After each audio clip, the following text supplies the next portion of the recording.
Hello everyone, in this tutorial I want to talk about how to use Blender with Osci Studio. There's some quite direct integration. If you have not used Blender before, you will be very lost in this tutorial, but you can watch it anyways, and it could be interesting. If you want to learn about Blender, you should check out the YouTube channel called Blender Cookie. It has great resources for beginners and millions of tutorials for the basics. And of course, you can download Blender for free because it's open source from www.blender.org. So let's get right into it. The first thing you want to do is start Blender. For a first quick test, let's just destroy this cube a little bit and move some edges around. So I'm happy with this. It now looks like a weird cube. With set, you can toggle the viewport, and I like to have it in wireframe because that's basically how it's gonna come out on the oscilloscope. So the simplest integration you can do is you can export an object file, and that works from virtually any 3D application. I suppose including SketchUp and the other really simple ones. So I'm saving an OBJ file to the Osci Studio folder so I can find it again easily later. And now let's fire up Osci Studio and just drag the object file, and you can immediately hear and see the shape. You can see it's the same as in Blender. There are some edge cases where this doesn't work, but it should really work with many types of objects. So this is not very useful if you're trying to make an object yourself, because you have to export all the time and then go back into the application and open it. It's kind of annoying. To get a more direct integration, you need to install the plugin for Osci Studio, and you do this by going into the user preferences. This is a one-time thing. Once you did it, it remembers. Go into add-ons, user, and then click install from file. Go in the Osci Studio folder, and inside data you have the oscistudio.py file. Double click it and it shows up, and then tick the box on the right to enable the plugin and click save user settings.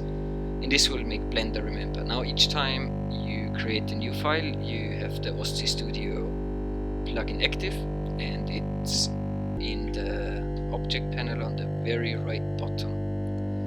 You click connect, and then immediately Osci Studio starts playing your shape. So if I rotate here, it rotates there. And again, I'm switching to wireframe so I can see better. Let's take a look at some different shapes. In Blender, if you add a shape, many shapes come with few parameters. Like this sphere, you can choose how many segments in the horizontal and vertical direction appear. Of course, there's a huge impact on the sound. Rotating a bit so you can see better.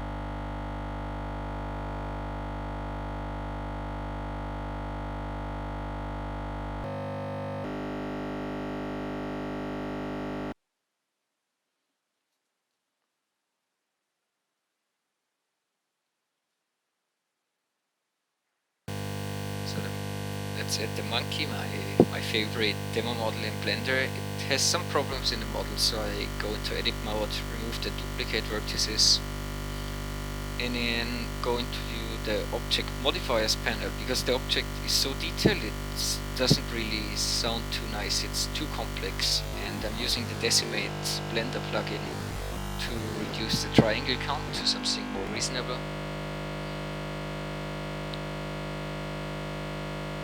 As you can see, it's all previewed in real time. We add a second object, the box. So Suzanne in the box.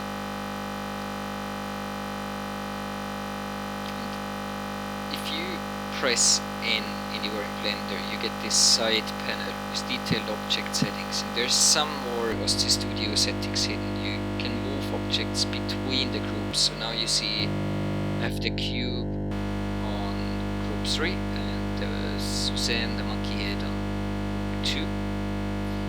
I'm now animating both of them so I can fade between them.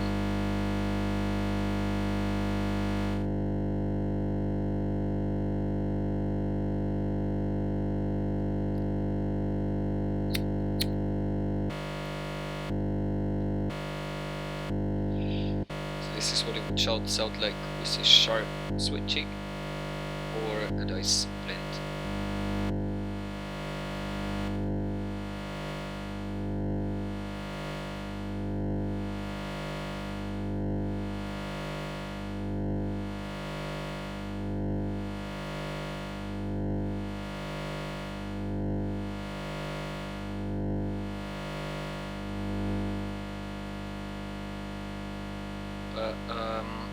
So let me show you another feature. I'm gonna move it back to group 0 so they're both on the same channel.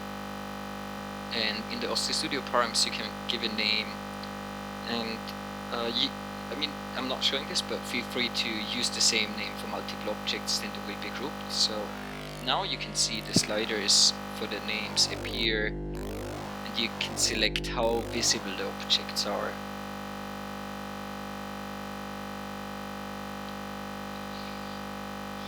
And one last feature is that you can animate an object. So of course Blender also has a timeline, and I'm gonna animate the cube a little bit.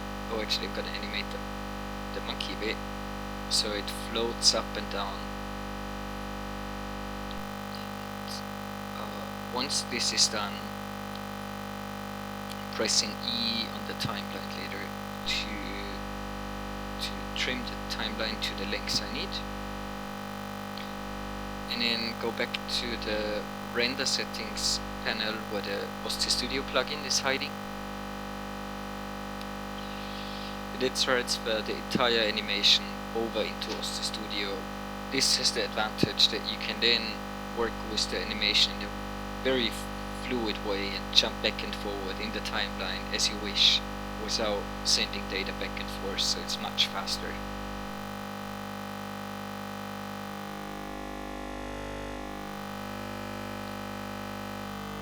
So once you have the shape over in Osci Studio, you can add an envelope on the time parameter and animate your animation.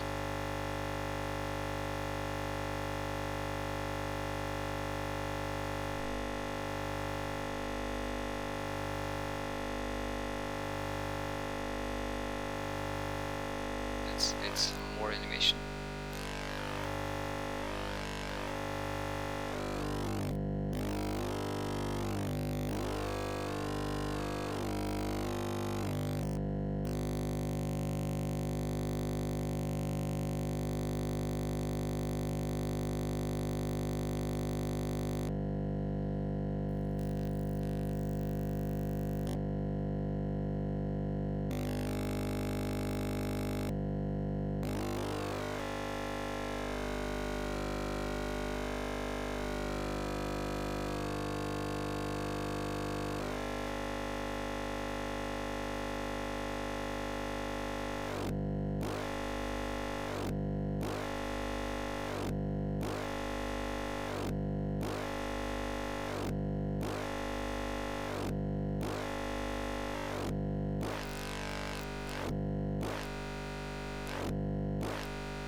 one way I also use timelines a lot is that I place different objects and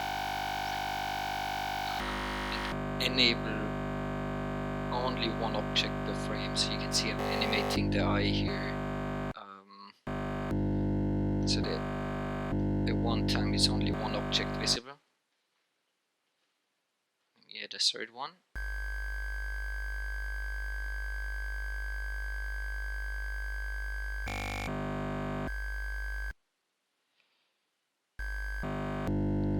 This looks good. So now we have 3 objects and 3 frames in Blender. And again, I trim the timeline and then click send animation. By the way, send animation disables the automatically send when blend file changes option, because otherwise you could mess up your file easily. If you want to, again, just tick the box and it will start sending live updates from Blender again. So now, of course, on top of all of this, you can add a MIDI track and put some melody into it.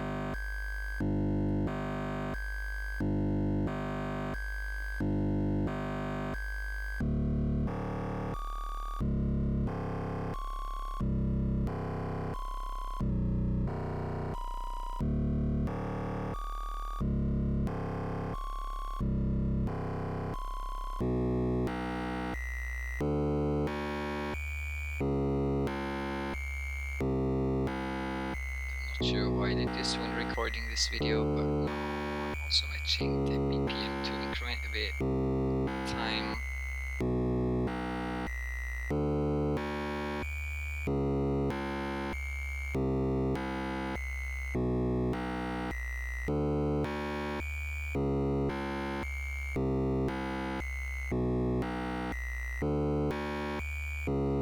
The same with the rotation speed for some reason.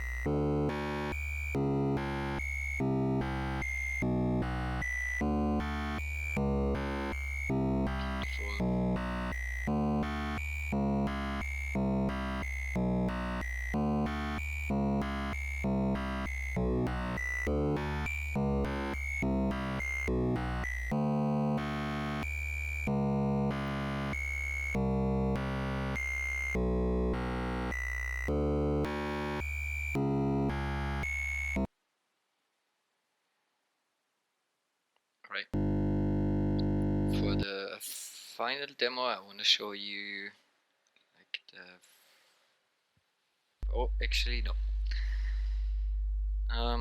So in Blender, there's 2 fundamental types of objects. One are meshes, which consist of only vertices and then directly edge connections with edges and faces between them, and the other is spline curves, which are much more interesting, or actually very interesting for oscilloscope. And so it has full support for the curves, and also note that you can, in Blender, by pressing Alt and C, you can convert any text into curves, and Osci Studio will understand them.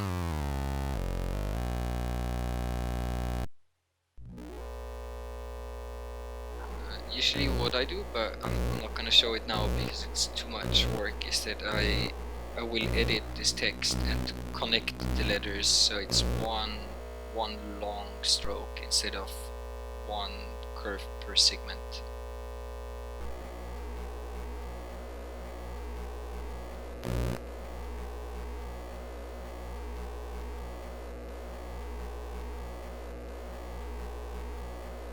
Also note that the connecting lines you see here between the letters will be much less visible on the real oscilloscope. That's more an effect of the digital oscilloscope. Right, so now for the final demo, I want to show you one first revision of a Blender file that Chris worked on for the oscilloscope music album, which is the robot. So you can see here there's an animated rig which moves a robot arm, and there's a little curve that the robot arm is told to follow. It's all fully animated.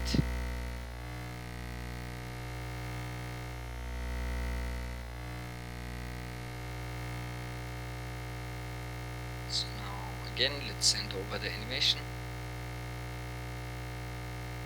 first gonna export all the frames in Blender and then send them to Osci Studio, which takes a little while to react, and then it has the animation, and you can again animate the time.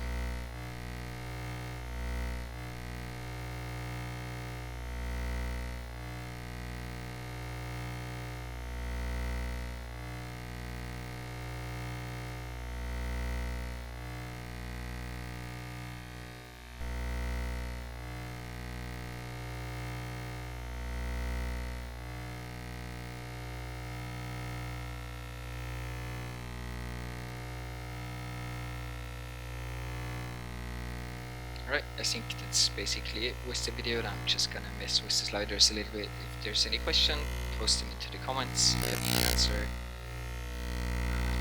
Cheers, bye.